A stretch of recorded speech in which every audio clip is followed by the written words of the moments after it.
First responders are searching for survivors from last week's Miami apartment building collapse as the death toll rises. More than 150 people remain unaccounted for. Joining me now live is Isabel Rosales in Surfside, Miami. Isabel, thank you for joining us. What's the latest where you are?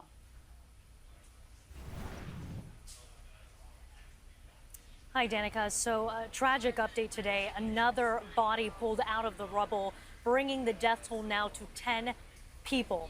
What we're seeing here is actually the largest deployment of search and rescue crews in the state of Florida during non-hurricane times. So what is happening right now is they're throwing everything at this: sonar, cameras, listening devices, and they are delayering all of this debris, working via buckets and pulling out by hand pieces, chunks of concrete, to using cranes and heavy equipment, peeling back the layers. Something that really helped them progress here is a deep trench that they built, about 40 feet deep, 125 feet long. They were hoping that using this trench, they would be able to discover air pockets there in the collapse. They haven't been able to find air pockets, but using that trench, they have been able to discover the bodies. Something that has been a progress here for these first responders. Fire, Danica, was a big problem to them a couple of days ago. A deep burning fire in there that was spilling smoke all over the place. Using the trench, they have managed to contain that fire, so that is good news. Now today is the opposite problem. We've been having showers throughout the day. All of that water can be heavy on the pile. It's a delicate situation, and that weight does not help.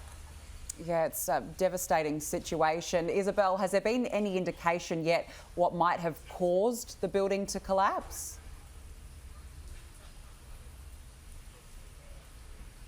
There is no official cause of that yet, and that will take some time. But today we do have federal agents that have arrived here, a team of 6 people. They are federal scientists and engineers. They actually were established post 9/11 to investigate these sort of structural failures.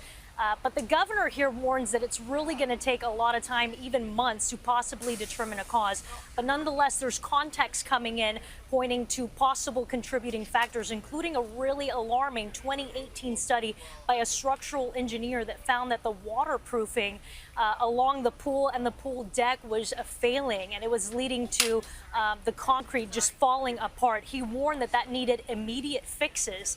3 years later, we saw the condo building starting to put up permitting and starting to work on that. And some are questioning whether this whole thing could have been prevented. They're going to look at all of these pieces, and they're actually going to take pieces from the site here, concrete chunks, take it to a warehouse and forensically investigating it, looking at the columns, looking at every piece there, trying to determine what caused this to go so wrong.